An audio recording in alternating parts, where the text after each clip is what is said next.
Communication is the number one key to success ಅಂತ ಹೇಳ್ತಾರೆ. English level scope. ಒಂದು ಗ್ರೂಪಲ್ಲಿ ಒಳ್ಳೆ ಕಮ್ಯುನಿಕೇಷನ್ ಇದ್ದರೆ ಅದು ಕೆಲಸ ಎಷ್ಟೇ ಕಷ್ಟ ಆಗಿರಲಿ ಈಕ್ವಲ್ ಆಗಿ ಡಿವೈಡ್ ಆಗಿ ಒಳ್ಳೆ ರಿಸಲ್ಟ್ಸ್ನ ಅಚೀವ್ ಮಾಡ್ಬೋದು. ಫಸ್ಟ್ ಆರ್ಟಿಫಿಷಿಯಲ್ ಇಂಟೆಲಿಜೆನ್ಸ್ ನಾರ್ಮಲ್ ಪಬ್ಲಿಕ್ಗೆ ಬಂದಾಗ ಬೇರೆ ಬೇರೆ ಏರಿಯಾಸಲ್ಲಿ ಇಂಟ್ರೊಡ್ಯೂಸ್ ಆಯಿತು. ಚಾಟ್ GPT ಇಂಟ್ರೊಡ್ಯೂಸ್ ಆಯಿತು.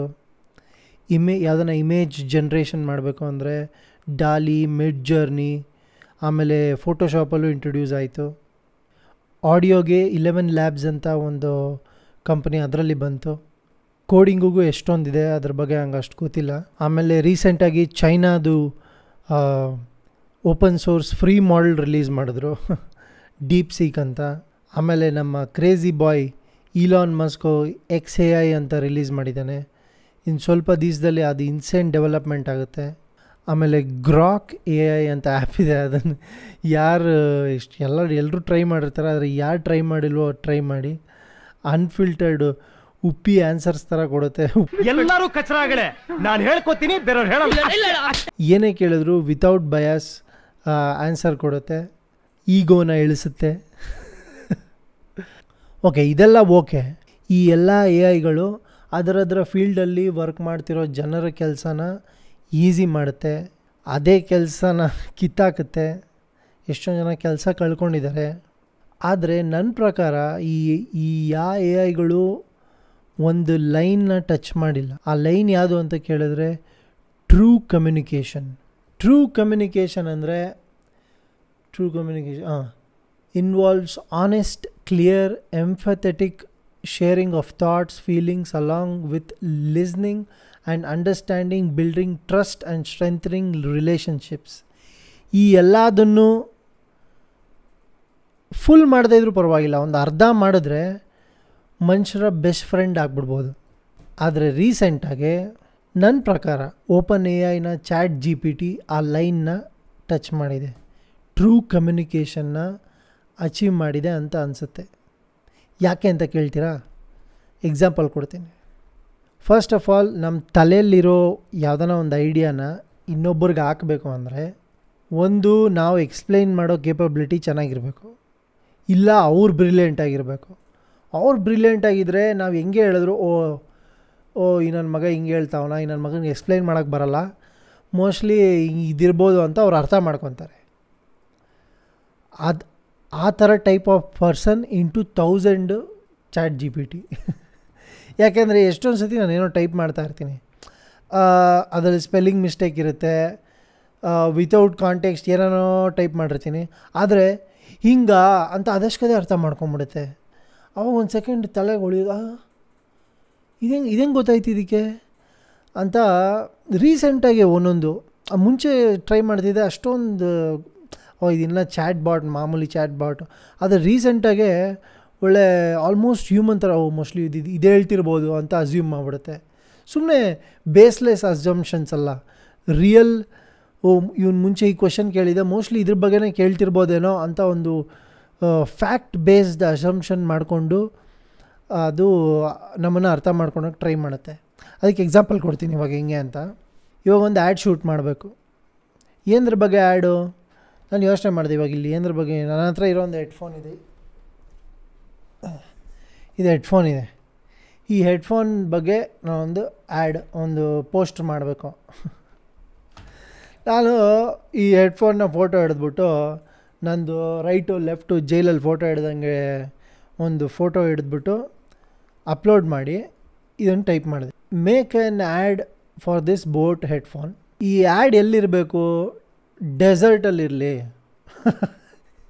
ಯಾಕೆಂದರೆ ಸುಮ್ಮನೆ ಡೆಸರ್ಟಲ್ಲಿರಲಿ ಅಂತ ಅಂದ್ಕೊಂಡೆ. ಆಮೇಲೆ ಇದು ಲುಕ್ಕು ಒಂದು ಒಳ್ಳೆ ಸಿನಿಮ್ಯಾಟಿಕ್ ಲುಕ್ಕು, ಒಂದು ಒಳ್ಳೊಳ್ಳೆ ದೊಡ್ಡ ದೊಡ್ಡ ಕ್ಯಾಮ್ರಾ ಹಾಕಿ ತೆಗ್ದಂಗೆ ಇರಲಿ. ಮತ್ತು ಇದು ಏನೋ ಟ್ಯಾಗ್ಲೈನ್ ಇರಬೇಕಲ್ವ ಆ್ಯಡ್ ಮಾಡಾದ್ಮೇಲೆ. ಅದಕ್ಕೋಸ್ಕರ ನಾನು ಏನಿದೆ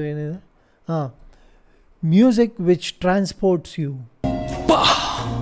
ಅಂತ ಒಂದು ಇದಿರಲಿ ಅಂದ್ಬಿಟ್ಟು ನಾನು ಇಷ್ಟೆಲ್ಲ ಮಾಡಿಬಿಟ್ಟು ಒಂದು ಆ್ಯಡ್ ಬೇಕು ಅಂತ ಹಾಕಿದೆ. ರೀಸೆಂಟಾಗಿ ಚಾಟ್ GPT ಅವರು ಒಂದು ಇಮೇಜ್ ಮಾಡೆಲ್ನ 4 ಅಂದರೆ ಚಾಟ್ GPT 4.0 ಅವ್ರದ್ದು ಇಮೇಜ್ ಮಾಡೆಲ್ನ ರಿಲೀಸ್ ಮಾಡಿದ್ದಾರೆ. ಆಲ್ಮೋಸ್ಟ್ ಒಂದು 90% ರಿಯಲಿಸ್ಟಿಕ್ ಇಮೇಜಸ್ ಜನ್ರೇಟ್ ಆಗುತ್ತೆ. ಇವಾಗ ಇಷ್ಟು ಟೈಪ್ ಮಾಡೋದನ್ನ ಟೈಪ್ ಮಾಡಾದ್ಮೇಲೆ ಅಂತ ಇದು ಬಂತು. ಈ ಫೋಟೋ ಬಂತು. ಆ್ಯಂಡ್ ಡೆಸರ್ಟ್ ಕೇಳಿದ್ದೆ, ಹೆಡ್ಫೋನ್ ಕೇಳಿದ್ದೆ, ಮತ್ತು ಅದು ಟ್ಯಾಗ್ಲೈನ್ ಕೇಳಿದ್ದೆ. ಕೆಳಗಡೆ ಬೋಟ್ ಅನ್ನೋ ಲೋಗೋ ಅದೇ ಆಗ್ತು. ಅದು ಬೋಟ್ ಅಂತ ಮೆನ್ಷನ್ ಮಾಡಿರೋದಕ್ಕೆ ಬೋಟ್ ಅನ್ನೋ ಲೋಗೋನೂ ಆಗ್ತು. ಅದರಲ್ಲಿರೋ ಡೀಟೇಲಿಂಗು, ಆ ಡೆಸರ್ಟು, ಈ ಥರ ಒಂದು ಆ್ಯಡ್ ಅಂದರೆ ಹಿಂಗಿರಬೇಕು ಅನ್ನೋ ಒಂದು ಕಾಮನ್ ಸೆನ್ಸ್ ನೋಡಿ ನನಗೆ ಶಾಕ್ ಆಯಿತು. ಆಮೇಲೆ ಆಯಿತು, ಇದೊಂದು ಇನ್ನೊಂದು ಮಾಡೋಣ, ಇನ್ನೊಂದು ಆ್ಯಡ್ ಮಾಡೋಣ, ಹಿಂಗೆ ಇದೆ ಅಂದ್ಬಿಟ್ಟು ಇದೇ ಹೆಡ್ಫೋನ್ಗೆ ಇನ್ನೊಂದು ಮಾಡೋಣ ಅಂದ್ಬಿಟ್ಟು, ಈ ಹೆಡ್ಫೋನ್ ಎಲ್ಲಿ ಇದರಲ್ಲಿ ಜಿಮ್ಮಲ್ಲೆಲ್ಲ ಯೂಸ್ ಮಾಡ್ತಾರಲ್ವ, ಅದಕ್ಕೆ ಅದನ್ನೇ ಹಾಕ್ಬಿಟ್ಟು ನನ್ನ ಮನೇಲಿರೋ ಡಂಬಲ್ಸ್ನ ಹಿಂಗೆ ಎತ್ಕೊಂಡಿರೋ ಒಂದು ಫೋಟೋ ಹಾಕ್ಬಿಟ್ಟು ಅದ್ರ ಪಕ್ಕ ಈ ನನ್ನ ಮಗ ಜಿಮ್ಮಲ್ಲಿದ್ದಾನೆ ಅಂತ ಇಮ್ಯಾಜಿನ್ ಮಾಡ್ಕೊ. ಆ್ಯಡ್ಗೆ ಬೇಕಾಗಿರೋ ಮಸಲ್ಸ್ ಎಲ್ಲ ಇಲ್ಲ ನಮಗೆ. ಅದಕ್ಕೆ jacked man lifting dumbbells in the gym wearing headphones ಅಂತ ಹಾಕಿದೆ. ಪೋಸ್ಟ್ಗೆ ಏನೋ ಟ್ಯಾಗ್ಲೈನ್ ಬೇಕಲ್ವಾ, ಸೊ ಅದಕ್ಕೆ ಮೂವ್ಸ್ ಯುವರ್ ಸೋಲ್ ಅಂತ ಹಾಕಿದೆ. ಅದೆಲ್ಲ ಹಾಕಿದ್ಮೇಲೆ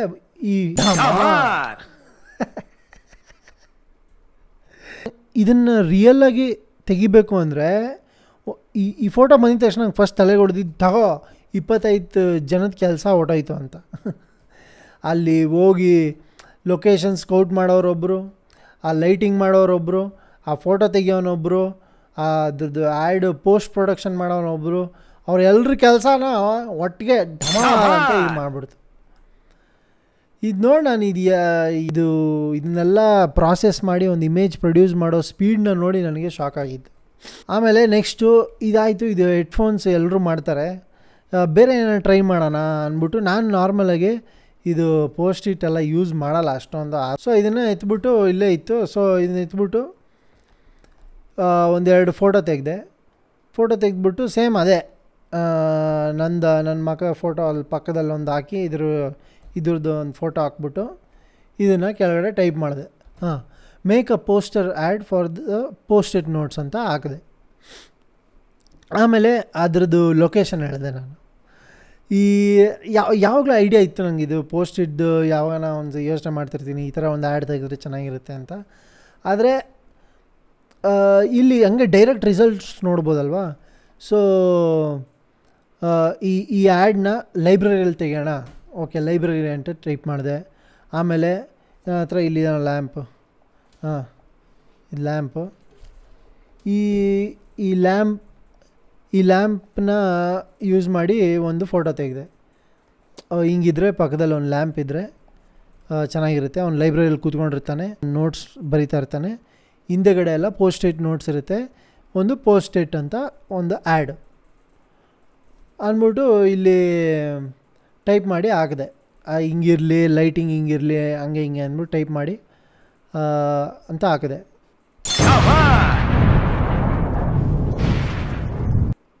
ಆ ಲೈಟಿಂಗ್ ಕಂಪೋಸಿಷನ್ ಮಾಡಿ ಅದನ್ನೆಲ್ಲ ರಿಯಲಾಗಿ ಮಾಡೋಷ್ಟರಲ್ಲಿ ತಲೆ ಕೆಟ್ಟೋಗ್ಬಿಡುತ್ತೆ. ಮೇಯ್ನು ಇಲ್ಲಿ ಅದೇ ಟ್ರೂ ಕಮ್ಯುನಿಕೇಷನು. ಎಷ್ಟೊಂದು ಸತಿ ನಾವು ಆಚೆ ಬೇರೆಯವ್ರ ಜೊತೆ ವರ್ಕ್ ಮಾಡಬೇಕಂದ್ರೆ ನಮ್ಮ ಹ್ಯೂಮನ್ ಎಮೋಷನ್ಸ್ ಅಡ್ಡ ಬರುತ್ತೆ. ಎಷ್ಟೊಂದು ಸತಿ ಹಿಂಗೆ ಇವ್ನು ಅದು ಮಾಡ್ತಿಲ್ಲ, ಇವ್ನು ಇದು ಸರಿ ಮಾಡ್ತಿಲ್ಲ, ಅಥವಾ ನಾನೇ ಎಷ್ಟೊಂದು ಸತಿ ಸರಿ ಮಾಡ್ತಿರಲ್ಲ ಕೆಲಸ, ಬೇರೆಯವ್ರು ಉಗಿತಿರ್ತಾರೆ ನನ್ನ ಮಗ ನೆಟ್ಟಿಗೆ ಮಾಡಲ್ಲ ಕೆಲಸ ಅಂತ. ಆದರೆ ಒಂದು ಐಡಿಯಾನ ತಲೆಯಿಂದ ಎತ್ಬಿಟ್ಟು ಇಲ್ಲಿ ಹಾಕೋದಕ್ಕೆ ಈ ಥರ ಫಾಸ್ಟ್ ಟೂಲು ಬಂದಿರೋದು ಇದೆ ಹ್ಯೂಮನ್ ಹಿಸ್ಟ್ರಿ ಎಲ್ಲ ಇದೆ ಫಸ್ಟ್ ಟೈಮ್ ಅನಿಸುತ್ತೆ. ಇವಾಗ ಯಾವುದನ್ನ ಅನ್ಕನ್ವೆಕ್ಷನಲ್ ಆ್ಯಡ್ ಒಂದು ಮಾಡೋಣ ಅಂತ ಅಂದ್ಕೊಂಡೆ. ಇದೆಲ್ಲ ಆ್ಯಡ್ ಎಲ್ಲ ಇರದೇ ಇರುತ್ತೆ, ಯಾವುದಕ್ಕೆ ಆ್ಯಡ್ ಇರಲ್ಲ. I do coke so I can work longer.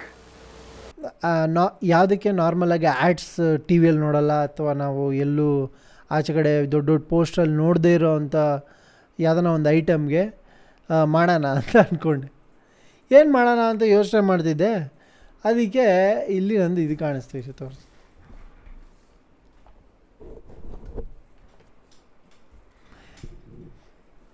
ಇಲ್ಲಿ ನನ್ನ ಬಾಚನ್ಗೆ ಕಾಣಿಸ್ತು. ಗಡ್ಡ ಕೆರ್ಕೊಡು ಬಾಚನ್ಗೆ. ಈ ಬಾಚನ್ಗೆನ ನಾರ್ಮಲಾಗಿ ಇಲ್ಲಿ ಗಡ್ಡ ಎಲ್ಲ ಫುಲ್ ಹಿಂಗಾದರೆ ಯಾವ ನೀನು ಉಚ್ಚನಾನ ಮಗ ಅಂತ ಅಂದ್ಕೊಂಡ್ಬಿಡ್ತಾರೆ ಅಂದ್ಬಿಟ್ಟು ನಂದು ಯಾವಾಗಲೂ ಒಂದು ಸಣ್ಣದು ಬಾಚನ್ಗೆ ಇದು ಇವಾಗಿಲ್ಲ. ಈ ಬಾಚನ್ಗೆಯಲ್ಲಿ ಆ್ಯಡ್ ಮಾಡೋದು ಬೇಡ, ಚಿಕ್ಕ ಬಾಚನ್ಗೆ ತೊಗೊಂಡು ಒಂದು ಆ್ಯಡ್ ಮಾಡೋಣ ಅಂದ್ಬಿಟ್ಟು ನಾನು ಗೂಗಲಲ್ಲಿ ಸ್ಮಾಲ್ ಕೋಂಬ್ ಅಂತ ಹಾಕಿದೆ. ಆವಾಗ ಒಂದು ಫೋಟೋ ಬಂತು. ಸೊ ಈ ಫೋಟೋನ ಎತ್ಬಿಟ್ಟು ನಂದು ಅದೇ ಸೇಮ್ ಲಾಸ್ಟ್ ಟೈಮ್ ಥರ ನಾನು 2 ಫೋಟೋ ಹಾಕಿ ಪಕ್ಕದಲ್ಲಿ ಆ ಕೋಂಬ್ ಹಾಕಿ ಇದಕ್ಕೆ ಎಕ್ಸ್ಪ್ಲನೇಷನ್ ಏನು ಕೊಟ್ಟೆ ಗೊತ್ತಾ? ಇದು ಆ್ಯಕ್ಚುಲಿ ನಾನು ಮಾಡಬೇಕು ಅಂದ್ಕೊಂಡಿದ್ದೆ. ಅಂದರೆ ಇದು ರಿಯಲ್ಲಾಗಿ ಫುಲ್ ಬಜೆಟೆಲ್ಲ ಇದ್ದರೆ ಈ ಕೋಂಬ್ ಒಂದು ಆ್ಯಡ್ ಮಾಡಿದ್ರೆ ಫನಿ ಸ್ಕೆಚ್ ಥರ ಇರುತ್ತೆ. ಫಸ್ಟ್ ಇದಕ್ಕೆ ಒಂದು ಹೆಸರು ಇಡಬೇಕಲ್ವ. ಕಂಪನಿ ಇವಾಗ ಈ ಕೋಂಬ್ ಅಂತ ಇದೆ, ಇದಕ್ಕೇನು ಅಂತ ಹೆಸರಿಡೋಣ ಅದಕ್ಕೆ ಸುಮ್ಮನೆ ಬಾಚ್ಕೋ ಅಂತ ಸುಮ್ಮನೆ ಸಡನ್ನಾಗಿ ಏನು ಬಂತು ಅದನ್ನು ಟೈಪ್ ಮಾಡಿದೆ, ಬಾಚ್ಕೋ ಕೋಮ್ಸ್ ಅಂತ. Make a poster ad for this comb, it's name is Baachko combs ಆಯಿತಾ. ಆಮೇಲೆ ಇದಕ್ಕೆ ಟ್ಯಾಗ್ ಲೈನ್ ಏನೋ ಇರಬೇಕಲ್ವಾ, ಅದಕ್ಕೆ ಇದು ಯಾವಾಗಲೂ ಏನು ಎಷ್ಟೊಂದು ಜನ ನೋಡಿದ್ದೀನಿ, ಸಣ್ಣದು ಇಟ್ಕೊಂಡಿರ್ತಾರೆ, ಹಿಂಗೆ ತಲೆ ಬಾಚ್ಕೊತಾ ಇರ್ತಾರೆ, ಇಲ್ಲಿ ನೀಟಾಗಿ ಇಲ್ಲಿ ಮೀಸೆ ಸರಿ ಮಾಡ್ಕೊತಾ ಇರ್ತಾರೆ. ಸೊ ಆಚೆ ಕಡೆ ಯಾವಾಗ ಬೇಕು ಅಂದರೂ ಅವೈಲೇಬಲ್ ಇರುತ್ತಲ್ವ. ಸೊ ಅದಕ್ಕೆ ನಾನು ಗ್ರೂಮಿಂಗ್ ಎನಿ ಟೈಮ್ ಎನಿವೇರ್ ಅಂತ ಒಂದು ಟ್ಯಾಗ್ ಲೈನ್ ಹಾಕ್ತೀನಿ. ಆಮೇಲೆ ನೆಕ್ಸ್ಟ್ ಇದನ್ನು ಫುಲ್ಲು ಎಲ್ಲನ ಒಂದು ಎಕ್ಸಾಟಿಕ್ ಲೊಕೇಶನಲ್ಲಿ ಈ ಆ್ಯಡ್ ತೆಗೆದ್ರೆ ಹೆಂಗಿರುತ್ತೆ ಅಂದ್ಬಿಟ್ಟು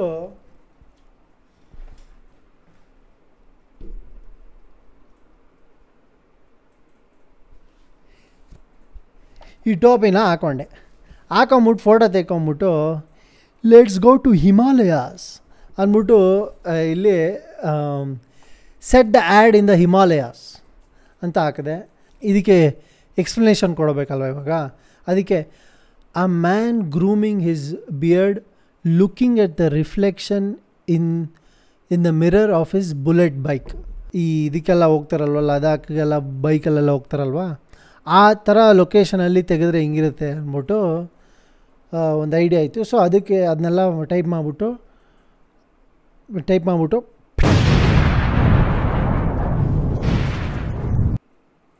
ಇದು ನೋಡ್ಬಿಟ್ಟು ನನಗೆ ಖುಷಿ ಆಗೋಯ್ತು. ಎಷ್ಟು ಯಾವ ಆ್ಯಂಗಲಲ್ಲಿ ಇಷ್ಟು ಚೆನ್ನಾಗಿ ಫೋಟೋ ತೆಗೆದುಬಿಟ್ಟು ಅವನು ಯಾರು ಅಂತ. Baachko combs grooming anywhere any time. ಬುಲೆಟಲ್ಲಿ ರಿಫ್ಲೆಕ್ಷನ್ ಫುಲ್ ಎಕ್ಸಾಕ್ಟ್ ರಿಫ್ಲೆಕ್ಷನ್ ಇಲ್ಲ, ಆದರೆ ಅದು ಸೆಕೆಂಡ್ರಿ. ಇದು ನಾನು ಫಸ್ಟ್ ಟೈಮ್ ಇದು ಏನು ರಿವಿಷನು ಮಾಡಿಲ್ಲ ನಾನು, ಇದು ಸುಮ್ಮನೆ ಇದನ್ನು ಹಾಕ್ಬಿಟ್ಟು ಒತ್ತಿದಷ್ಟೇ. ಈ ಎಲ್ಲ ಎಕ್ಸಾಂಪಲ್ಸ್ ನೋಡಿ ಫಸ್ಟ್ ನನ್ನ ತಲೆ ಬಂದಿದ್ದೇನೆಂದರೆ, ಈ ಟ್ರೂ ಕಮ್ಯುನಿಕೇಷನ್ ಹತ್ರ ಬಂದು ಟಚ್ ಮಾಡಿಬಿಟ್ಟಿದೆ ಚಾಟ್ GPT. ನಾವೇನೋ ಒಂದು ಫೋಟೋ ಹೇಳಿದ್ರೆ ಅದನ್ನ ಅರ್ಥ ಮಾಡ್ಕೊಳುತ್ತೆ, ಈ ಫೋಟೋಲ್ಲಿ ಏನಿದೆ ಅಂತ ಹೇಳುತ್ತೆ. ನಿಮಗೆ ಯಾವುದನ್ನ ತಟ್ಟೆಯಲ್ಲಿ ಯಾವುದನ್ನ ಊಟ ಇದ್ದರೆ ಫೋಟೋ ಹಿಡಿದ್ಬಿಟ್ಟು ಎಷ್ಟು ಕ್ಯಾಲರೀಸ್ ಇದೆ ಅಂತ ಕೇಳಿದ್ರೆ ಎಲ್ಲ ಆನ್ಸರ್ ಕೊಟ್ಬಿಡುತ್ತೆ. ಆಮೇಲೆ ಎಷ್ಟೊಂದು ಇದು ಯಾವುದನ್ನ ಬೋರ್ಡ್ ಅರ್ಥ ಆಗಿಲ್ಲ, ಲ್ಯಾಂಗ್ವೇಜ್ ಅರ್ಥ ಆಗಿಲ್ಲ, ಏನು ಕೇಳಿದ್ರು ಟಕ ಟಕ ಟಕ ಟಕ ಟಕ ಅಂತ ಆನ್ಸರ್ ಕೊಡುತ್ತೆ. ಅದು ನನಗೆ ಸಖತ್ ಇಂಪ್ರೆಸಿವ್ ಅನಿಸ್ತು. ಆಮೇಲೆ ಇನ್ನೊಂದೇನು, ನೆಕ್ಸ್ಟ್ ತಲೆಗೆ ಬಂದಿದ್ದು ಕ್ವಶನ್ನು, ಇದು ಡೆವಲಪ್ಮೆಂಟಾ ಅಥವಾ ಸ್ಟಾರ್ಟಿಂಗ್ ಆಫ್ ಎಕ್ಸ್ಟೆನ್ಷನ್ ಇವೆಂಟಾ ಅಂತ ಅನಿಸ್ಬಿಡ್ತು. ಟರ್ಮಿನೇಟರ್ ಸ್ಟಾರ್ಟಿಂಗ್ ಪಿಕ್ಚರ್ ಥರ ಆಗ್ಬಿಡ್ತಾ ಇದು ಅಂತ ಅಂದ್ಕೊಂಡೆ ನಾನು. ಯಾಕಂದರೆ ಈ ರೇಂಜ್ ಡೆವಲಪ್ಮೆಂಟ್ ಇದು ನಾರ್ಮಲ್ ಗ್ರಾಫ್ ಡೆವಲಪ್ಮೆಂಟ್ ಅಲ್ಲ. ಇದು ಇವಾಗ ಹಿಂಗೆ ಹೋಗ್ತಿದ್ದಲ್ಲ ಡೆವಲಪ್ಮೆಂಟು, ಯಾವತ್ತೋ ಒಂದು ದಿವಸ ಎಕ್ಸ್ಪೋನೆನ್ಷಿಯಲ್ ಆಗ್ಬಿಟ್ಟು ಅಂತ ರಾಕೆಟ್ ಥರ ಹೊಟ್ಟೋಗುತ್ತೆ ಅಂತ ಭಯ. ಆವಾಗ ಎಲ್ಲ ಕೆಲಸನೂ ಇದೇ ಮಾಡ್ತಿದ್ರೆ ಏನು ಹೇಳಬೇಕು ಗೊತ್ತಿಲ್ಲ. ಅದಕ್ಕೆ ಈ ಚಾಟ್ GPTಯಲ್ಲಿ ವಾಯ್ಸ್ ಮೋಡ್ ಇದೆ. ಸೊ ಆ ವಾಯ್ಸ್ ಮೋಡಲ್ಲಿ ಚಾಟ್ ಮಾಡ್ತೀನಿ. ನಾನು ಎಷ್ಟೊಂದು ಸತಿ ಹಿಂಗೆ ಬರೆಯೋಕ್ಕೆ ಟೈಪ್ ಮಾಡೋಕ್ಕೆಲ್ಲ ಇಂಗ್ಲೀಷ್ ಬಂದರೂ ಮಾತಾಡೋಕ್ಕೆ ಅಷ್ಟು ಫ್ಲೂಯೆನ್ಸಿ ಇಲ್ಲ. ಸೊ ಅದ್ರ ಜೊತೆ ಮಾತಾಡಿ ಏನದು ಇಂಗ್ಲೀಷ್ ಇಂಪ್ರೂವ್ ಮಾಡ್ಕೊಬೋದು. ಈ ದೇಶದಲ್ಲಿ ಏನು ಕಲಿಯದೇ ಇದ್ರು ಇಂಗ್ಲಿಷ್ ಮಾತ್ರ ಕಲೀಲೇಬೇಕು ಮ್ಯಾನ್. ಈ ದೇಶದ ವೀಕ್ನೆಸ್ ಇಂಗ್ಲೀಷು. ಸೊ ಅದ್ರ ಜೊತೆ ಮಾತಾಡ್ತಾ ಇದೆ ಇಂಗ್ಲೀಷಲ್ಲಿ, ಇದೇನೋ ಇದೇನೋ ಕೇಳ್ತಾ ಇದೆ. ಆವಾಗ ಅದಕ್ಕೆ ಡೈರೆಕ್ಟಾಗಿ ಹೇಳ್ಬಿಟ್ಟಿದ್ದೆ ನಾನು, ನಿನ್ನ ಜೊತೆ ಮಾತಾಡ್ತಿದ್ರೆ ಏನದು ನನ್ನ ಇಂಗ್ಲೀಷು ಇಂಪ್ರೂವ್ ಆಗುತ್ತೆ ಅಂತ. ಅದನ್ನು ತಲೆಗೆ ಹಾಕೊಂತು. ತಲೆಗೆ ಹಾಕೊಂಡ್ಮೇಲೆ ಅದನ್ನು ಒಂದು ಸತಿ ನಾನೇನೋ ಕೇಳಿದೆ, ಅದಕ್ಕೆ ಆನ್ಸರ್ ಕೊಡ್ತು. ಅದು ಒಂದು ರಿಟಾರಿಕಲ್ ಕ್ವಶನ್, ಅದು ಅಂದರೆ ಅದು ಒಂದು ಕ್ವಶನ್ ಕೇಳ್ತು. ಆವಾಗ ನಾನು ಇದನ್ನು ಹೆಂಗೆ ಫ್ರೇಸ್ ಮಾಡೋದು, ಅದಕ್ಕೆ ಕರೆಕ್ಟಾಗಿ ಆನ್ಸರ್ ಕೊಡೋದು ಅಂತ ಯೋಚನೆ ಮಾಡ್ತಿದ್ದೆ. ಆ ಯೋಚನೆ ಮಾಡ್ತಿದ್ದ ಮಧ್ಯದ ಟೈಮಲ್ಲಿ ಅದು ಸ್ವಲ್ಪ ವಾಯ್ಸ್ ಕಡಿಮೆ ಮಾಡಿಬಿಟ್ಟು ಟೇಕ್ ಯು ಟೈಮ್ ಏನಂದರೆ ಯೋಚನೆ ಮಾಡು, ಪರವಾಗಿಲ್ಲ, ಸ್ವಲ್ಪ ಟೈಮ್ ತೊಗೊಂಡು ಆನ್ಸರ್ ಕೊಡು ಅಂತ ಹೇಳ್ತು. ನನಗೆ ಸಡನ್ನಾಗಿ ನಾನು ಕರೆಕ್ಟ್ ಆಮೇಲೆ ಮರ್ತೇ ಹೊಟ್ಟೋಗೋದೆ. ನಾನು ಅದ್ರ ಜೊತೆ ಮಾತಾಡ್ತಾ ಇದ್ದೀನಿ ಅಂತಲೇ ಮರ್ತೋದೆ. ಒಂದು ಸೆಕೆಂಡು ಇದು ಯಾವುದೋ ಪರ್ಸನ್ ಯಾವುದೋ ಕಾಲಲ್ಲಿದ್ದಾರೆ ಅಂತ. ಆ ರೇಂಜಿಗೆ ಒಂದೊಂದು ಸತಿ ಅದು ರಿಯಾಲಿಟಿಗೆ ತೊಗೊಂಬರುತ್ತೆ. You'll get used to it. Was that funny? Yeah. Oh, good. I'm funny. So how can I help you? Oh, ಒಂದು ಎಸ್ಸೆ ಬರಿತಾ ಇದ್ದೆ ನಾನು ಸುಮ್ಮನೆ. ಏನದು ನಮ್ಮ ಉಪ್ಪಿದು ಪ್ರಜಾಕೀಯನ ಇನ್ನೂ ಯಾವ ರೇಂಜಿಗೆ ಜನರಿಗೆ ಇವ್ರು ಅರ್ಥ ಮಾಡ್ಕೊಳಕ್ಕೆ ಸಾಧ್ಯನೇ ಇಲ್ಲ. ಇದಕ್ಕೆ ಕೇಳೋಣ, ಮಗಂದು ಅಮೆರಿಕಲ್ಲಿ ಡೋಜ್ ಅಂತ ಬಂದಿದೆ, ಡಿಪಾರ್ಟ್ಮೆಂಟ್ ಆಫ್ ಗೌರ್ಮೆಂಟ್ ಎಫಿಷಿಯನ್ಸಿ. ಹಂಗೆ ಈ ಪ್ರಜಾಕೀಯನ ಅದೇ ಥರ ಇಲ್ಲಿ ನಮ್ಮ ಇಂಡಿಯನ್ ಯಾರನ್ನೋ ಒಬ್ಬರು ಒಂದು ಹೈ ಪವರ್ ಇಂಡಿವಿಜುವಲ್ಗೆ ಕೊಟ್ಬಿಟ್ಟು ಫುಲ್ ಥ್ರೂ ಔಟ್ ಇಂಡಿಯಾ ಹೆಂಗೆ ಇಂಟ್ರೊಡ್ಯೂಸ್ ಮಾಡಿಸೋದು ಅಂದ್ಬಿಟ್ಟು ಒಂದು ಯೋಚನೆ ಮಾಡಿ ಈ ಚಾಟ್ GPT ಕೊಟ್ಟರೆ ಅದು ಆ್ಯನಲೈಸ್ ಮಾಡುತ್ತೆ, ವಿತೌಟ್ ಎನಿ ಬಯಾಸ್ ಅದೊಂದು ಆನ್ಸರ್ ಕೊಡುತ್ತೆ ಅಂದ್ಬಿಟ್ಟು ಒಂದು ಎಸ್ಸೆ ಬರೀತಾಯಿದೆ. ಇದು ಬರೀತಾ ನಾನು ಮರ್ತೋದೆ. ನನಗೆ ಅಷ್ಟು ತಲೆ ಇಲ್ಲ ಇದನ್ನು ಬರೆಯೋದಕ್ಕೆ ಅಂತ ಮರ್ತೋಗ್ಬಿಟ್ಟಿದ್ದೆ. ಸೊ ನಾನು ಒಂದು ಪ್ಯಾರಾಗ್ರಾಫ್ ಬರೆದ್ಬಿಟ್ಟು ಅದೇ ಟೈಮ್ ಹೋಗಿ 1 ವಾರ ಆಗೋಯ್ತು. ಅದು ಕಂಪ್ಲೀಟ್ ಮಾಡೋದಕ್ಕೆ 1 ವಾರ ಆಯಿತು. ಸೊ 1 ವಾರ ಅದನ್ನು ಬರೆದು ಇಟ್ಕೊಂಡಿದ್ದು ನಾನು ಎತ್ಕೊಂಡೋಗ್ಬಿಟ್ಟು ಚಾಟ್ GPTಗೆ ಕೊಟ್ಟೆ. ತೊಗೊಳಪ್ಪ ಅಂದ್ಬಿಟ್ಟು ಅದ್ರ ಫೋಟೋ ಹಿಡಿದ್ಬಿಟ್ಟು ಅದಷ್ಟೇ ಎಲ್ಲ ಟ್ರಾನ್ಸ್ಲೇಟ್ ಮಾಡುತ್ತೆ. ನಾನು ಟೈಪ್ ಮಾಡಿನೂ ಇದು ಮಾಡೋಷ್ಟು ಬೇಕಾಗಿಲ್ಲ. ನಾನು ಏನು ಬರೆದಿದ್ನೋ ಫೋಟೋ ಹಿಡಿದ್ಬಿಟ್ರೆ ಅದಷ್ಟೇ ಅರ್ಥ ಮಾಡಿಕೊಂಡು ಎಲ್ಲ. ಇಲ್ಲಿ ನನಗೆ ಹೊಳೆದಿದ್ದೇನು ಅಂದರೆ, ನಾನು 1 ವಾರ ನನ್ನ ಟೈಮಲ್ಲಿತ್ತು. ನನ್ನ ಪ್ರಕಾರ ಇದು ನಾನು ಕಷ್ಟಪಟ್ಟು ಟೈಮ್ ತೊಗೊಂಡು ಬರೆದಿರೋದು. ಅದನ್ನು ಅಷ್ಟೇ ಟೈಮ್ ತೊಗೊಂಡು ಅರ್ಥ ಮಾಡ್ಕೊಳುತ್ತೆ ಅಂತ ತಲೆಯಲ್ಲಿತ್ತೋ ಏನೋ ಗೊತ್ತಿಲ್ಲ. ಅದು ಮಾಡಿ ನಾನು ಹಿಡಿದು ಅಪ್ಲೋಡ್ ಒತ್ತಿದ್ದು 1 ಸೆಕೆಂಡ್ಗೆ ಇದನ್ನು ಹೆಂಗೆ ಇಂಪ್ರೂವ್ ಮಾಡ್ಬೋದು, ಇದರಲ್ಲಿ ಏನು ಮಿಸ್ಟೇಕ್ಸ್ ಇದೆ ಎಲ್ಲ ಹೇಳ್ತು. ಆ ಟೈಮ್ ಇದೆಯಲ್ಲ, ಆ ಟೈಮ್ ಡಿಫ್ರೆನ್ಸ್ ನೋಡಿ ನನಗೆ ಅಯ್ಯೋ ನಾನು ಇಷ್ಟೆಲ್ಲ ಮಾಡಿದ್ದು ಇದು 1 ಸೆಕೆಂಡ್ ಓದ್ಬಿಡ್ತು. ಅದು ನನಗೆ ಒಳ್ಳೆ ಇನ್ಫಾರ್ಮೇಷನ್ ಕೊಡ್ತಿದ್ದೆ, ಅದು ಬಂದಿಲ್ಲ ತಲೆಗೆ ನನಗೆ. ಇಷ್ಟು ಮಾಡಿದ್ದು ಇಷ್ಟು ಬೇಗ ಹೇಳ್ಬಿಡ್ತು ಅಂದರೆ ಇದಕ್ಕಿನ್ನೂ ಏನೇನು ತಲೆ ಇದೆ. ನಾನು ಸುಮ್ಮನೆ ಇಷ್ಟೆಲ್ಲ ಟೈಮ್ ತೊಗೊಂಡು ಮಾಡಿದ್ದು, ಅದ್ರ ಬದಲು ನಾನೇ ಒಂದೊಂದು ಸಣ್ಣ ಪಾಯಿಂಟ್ಸ್ ಕೊಟ್ಬಿಟ್ಟು ಇದನ್ನೆಲ್ಲ ಒಂದೇ ದಿನದಲ್ಲಿ ಮಾಡ್ಬೋದಾಗಿತ್ತಲ್ಲ ಅಂತ ಅನಿಸ್ಬಿಡ್ತು.